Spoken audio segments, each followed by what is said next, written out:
Кыргызстандагы мамлекеттик телеканалдар казынадан каржыланат жана бийликке ким келбесин мактай берет. 2022 жылдын май айында президент Садыр Жапаров коомдук телерадио корпорациясынын макамын улуттукка алмаштырган. Мындан кийин мамлекеттик каналдын мактоосу ан сайын күчөдү. Эми коомчулук УТРКнын мурдагыдай тескей албайт. Ал эми президент корпорациянын жетекчилигин да өзү дайындайт.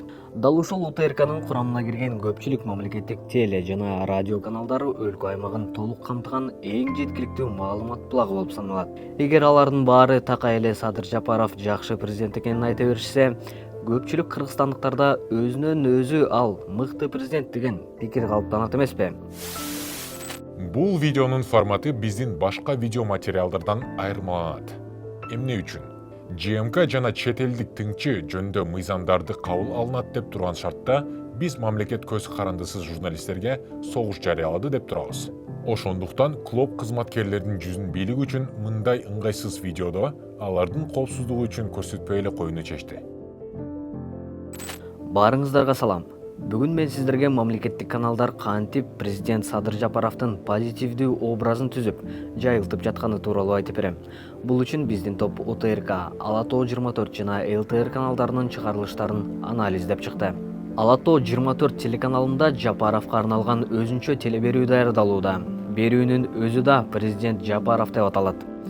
Берүүнүн алып баруучусу Матраимов деген айтылуу фамилиянын ээси болгон журналист өлкө башчысын иш сапарларга коштоп барып, аны мактап жактаган репортаждарды даярдайт. Узап бараткан аптада президент Садыр Жапаровдун иши өтө маңыздуу болгонун белгилейбиз. Жалпылап айтсак, мамлекет башчынын иш графиги тыгыз, тынымсыз иш аракеттин натыйжасында гана өлкөнү өнүктүрүүгө жол ачылары бышык.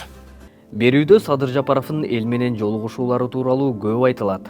Президент иш графиги тыгыз экенине карабай, жөнөкөй эл менен жолугууга да үлгүрүп жатканына басым жасалат. Эл менен жолугуп, алардын көйгөйлөрүн жеринен күбө болуусу жарандардын президентке болгон ишенимин арттырары талашсыз. Өлкө башчы Садыр Жапаровдун ишиндеги өзгөчөлүгү мына ушунда. Журналисттин пикирин президенттин басма сөз катчысы Эрбол Султанбаев да колдойт. Өзүңүздөр көргөндөй президент Садыр Нуркожоевичтин иш графиги өтө тыгыз. Анан айта кетчү нерсе, бул жакта расмий жогушуулардан, жумушчу кеңешмелерден сырткары президентибиз өзү жерлерге чыгып, көйгөйлөрдү өз көзү менен көрүп, таанышып, тийиштүү мекемелерге тапшырмаларды берип, аларды көзөмөлдөп турат. Мен ойлойм, бул Садыр Нуркожоевичтин иштөө стилинин өзгөчөлүгү депчи. Демек, президенттин кадимки иш жоопкерчиликтерин анын тарапташтары жана кызматкерлери кандайдыр бир өзгөчөлүк катары көрсөтүп жатышат. Чындыгында, президенттин кадимки жоопкерчиликтерине бир гана расмий сапарлар жана кабинеттеги жумуш эмес, эл менен жолугушуулар да кирет. Айрым кыргызстандыктар бизнесин өнүктүрүү үчүн мамлекеттен 100 000 сомдон алган социалдык долбоор мамлекеттик телеканалдарда бир топ сюжеттердин жасалышына түрткү болду. Телеканалдар президенттин долбоордун катышуучулары менен жолугушууларын чагылдырышты. Ал эми президент Жапаров телеберүүсүндө буга толук бир чыгарылышты арнашты. Күнүндүк жашоо менен алектенип келген Абдулазиз мырзанын үй бүлөсү бул күндү эч качан унутпай чыгар. Күтүүсүздөн ажоо келип, мал чарбачылыктын пайдасына кызыгат деп таптакыр ойлобосо керек. Үйгө бут кийимди чечип кирүү алып баруучунун пикиринде тазалык жана гигиенанын кадимки талабы эмес, президенттин жарандарга болгон өзгөчө сый-урматы экен. Мамлекет башчысы ар бир жаран менен жакын гана болбостон, аларга сый-урматы жогору.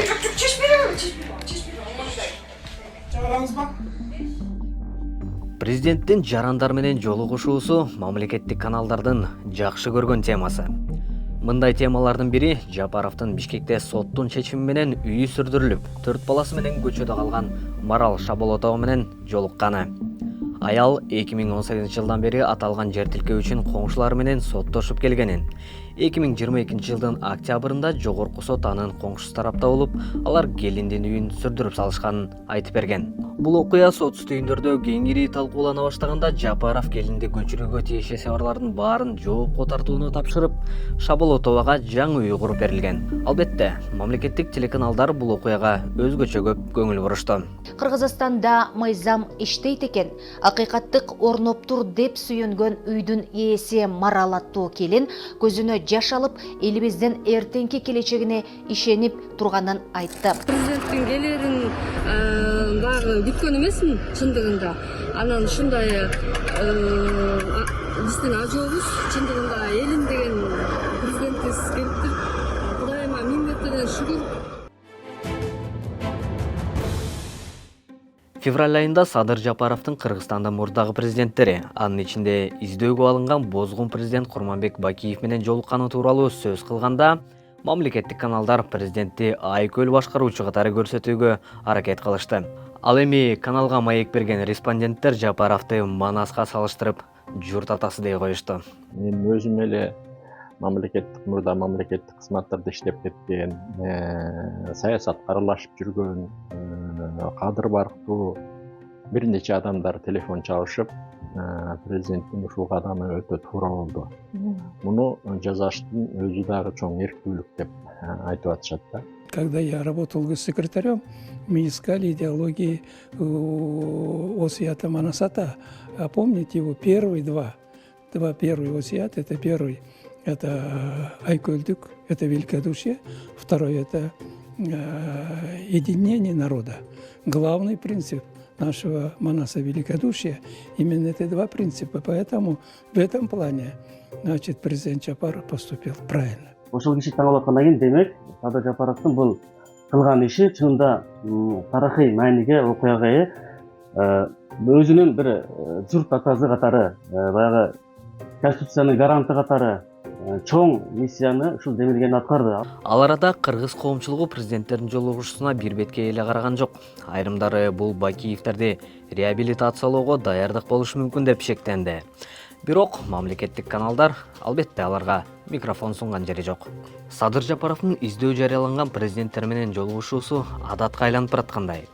Бул ирет ал жеңиш күнүнө карата Москвада өткөн парадка катышуу үчүн Путиндин жанына барды. Мамлекеттик каналдар муну бир беткей, позитивдүү окуя катары көрсөтүштү. Бирок интервью алуу үчүн чакырылган эксперттер президентти актап сүйлөштү. Өзүңөр билесиңер, биздин соода экономика боюнча биринчи өнөктөш Россия. Анан кийин биз бир СНГда жүрсөк, ОДКБда жүрсөк, ЕСте жүрсөк, анан кантип келбейбиз. Экинчиден болсо биз Россия менен Кыргызстандын ортосундагы өнөктөштүк бул Союз убагынан бери келдик да. Ошондуктан биз Россия тарабы атайын чакыруу жиберип президентти расмий чакырып аткандан кийин биз ал келишибиз сөзсүз түрдө. Менин оюмча Орусия менен Кыргызстандын мамилеси жакшы деңгээлде болгонуна биз эч качан уялбашыбыз керек. Уялып, анан азыр эми ар кандай сөздөрдү айтып атышпайбы? Эми баягы кошунаны тандабайт дейт. Алар дагы азыр баягы дос издеп калышты. Мындай мамиле издеп атышат. Эми түшүнсө болот аларды дагы. Анан кийин биз ушундай маалда анан кийин эми баягы борго тартса борго теппешибиз керек да. Колдон келсе мурунтан келаткан эле согушка чейинки эле мамилелерибизди уланта беришибиз керек. Колдон келсе. Азыркы Ал арада кыргызстандыктардын арасында бул сапарды сынга алгандар дарбын болду. Украинага кол салып согуш баштаган өлкөнүн аскердик парадына катышуу этикалык жактан кандай болот дегенден тарта, батыш салган санкциялардын тобокелдиктери жана президенттин бир нече күн мурда учкучсуз аппараттар жарылган Кремлде болушунун коопсуздугуна чейин. Мамлекеттик каналдар болсо бар күчү менен Садыр Жапаров Орусияда кандай сыйлуу конок болгонун көрсөтүштү. Байкасаңыз, президент Садыр Жапаров Владимир Путиндин оң тарабынан орун алды. Ошентип, улуу ата мекендик согуштагы жеңиштин 78 жылдыгына арналган аскердик парадка ардактуу конок катары катышты. Президент Жапаров телеберүүсүндө өлкө башчысы Орусия Федерациясынын кеңешинин ардактуу конокторунун китебине кол тамгасын калтырганы баса белгиленген. Анткени менен бардык эле чет өлкөнүн президенттери бул китепке кол тамгасын калтырышат жана бул кадимки эле практика. Кадырлуу коноктор, кол тамгасын калтырчу китеп. Бул жерден азыр карай турган болсок, баардык дүйнө өлкөлөрүнөн келген президенттер, кадырлуу коноктордун баардыгы ушундай кол жазмаларын, кол тамгаларын монтип калтырып кетишет. Анда бул жерде баса белгилеп айтып кетчү нерсе, мынакей дүйнө жүзүндөгү баардык мамлекет баштары бияка колдорун коет дагы эң башкы бетинде Кыргыз Республикасынын президенти Садыр Жапаровдуку ушундай башкы бетине атайын коюлган. Мамлекеттик каналдарда Садыр Жапаровдун чет өлкөлөргө сапарлары, анын ичинде Орусияга болгон сапары Кыргызстандын тышкы саясий аренадагы позициясын бекемдей турганы айтылат. Бирок Орусия менен кызматташтыкты бекемдөө Жапаровдун өзүнө кыска мөөнөттүү пайдасын алып келгени менен Кыргызстан үчүн эл аралык санкцияларга дуушар болуу коркунучун жаратат. Ал түгүл кыргызстандык компаниялардын бири Орусиянын аскер тармагына колдоо көрсөткөнү үчүн АКШнын санкциялык тизмесине кирген. Кыргыз сотторунун күмөндүү аброю жана адилетсиздиги баарын эле маалым. Эгер таасирдүү туугандары болбосо, жада калса бийликтин өтө берилген тарапташы да сотторго өз тагдырын ишенип тапшырууга даяр эмес. Мыйзам үстөмдүгү жана укук боюнча дүйнөлүк рейтингде Кыргызстан жыл сайын уламылдый түшүп баратат. Мисалы, былтыр 140-орундан 100-чү сапка ылдыйлаган. Мындан улам кемпир абад иши боюнча активисттер жана саясатчылардын массалык камалышы жана азаттык басылмасынын жабуу чечими күтүлбөстүк деле эмес. Бирок мамлекеттик телеканалдарга ишене турган болсок, эми өлкөдө соттор жакшы иштеп калышты жана албетте бул Садыр Жапаровдун арты менен болду.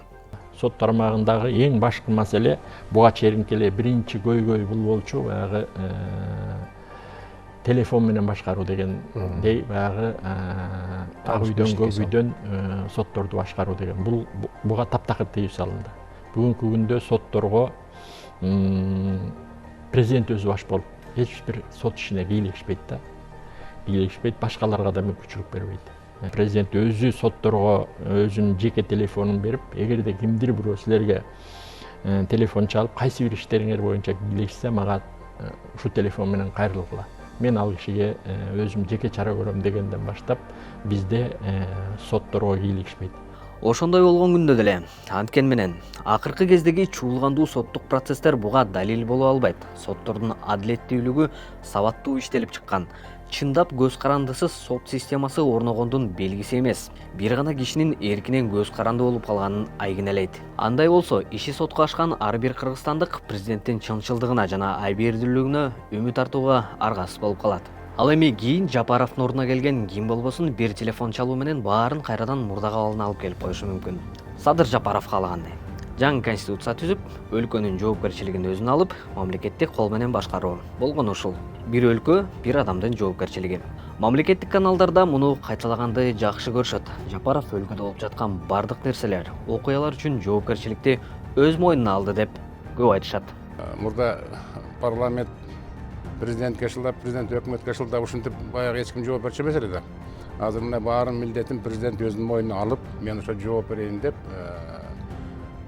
ушул конституцияны кабыл алып, ушул доордо жашап атабыз да. Теперь полномочия решать вопросы и нести по ним ответственность в руках одного человека. Соответственно, так будет обеспечен наконец-таки действенный результат. Ошол эле учурда жаңы баш мыйзамдын долбоору жарыялангандан тартып юристтер, ал түгүл айрым депутаттар, эгер ал кабыл алына турган болсо, президент эбегейсиз ыйгарым укуктарга ээ болот деп тынчсызданышкан. Аткаруу, мыйзам чыгаруу жана сот бийлиги президенттин колуна өтөт. Ал эми президенттин өзүн жогоруда сөз болуп жаткан жоопкерчиликке тартуу өтө оор болот.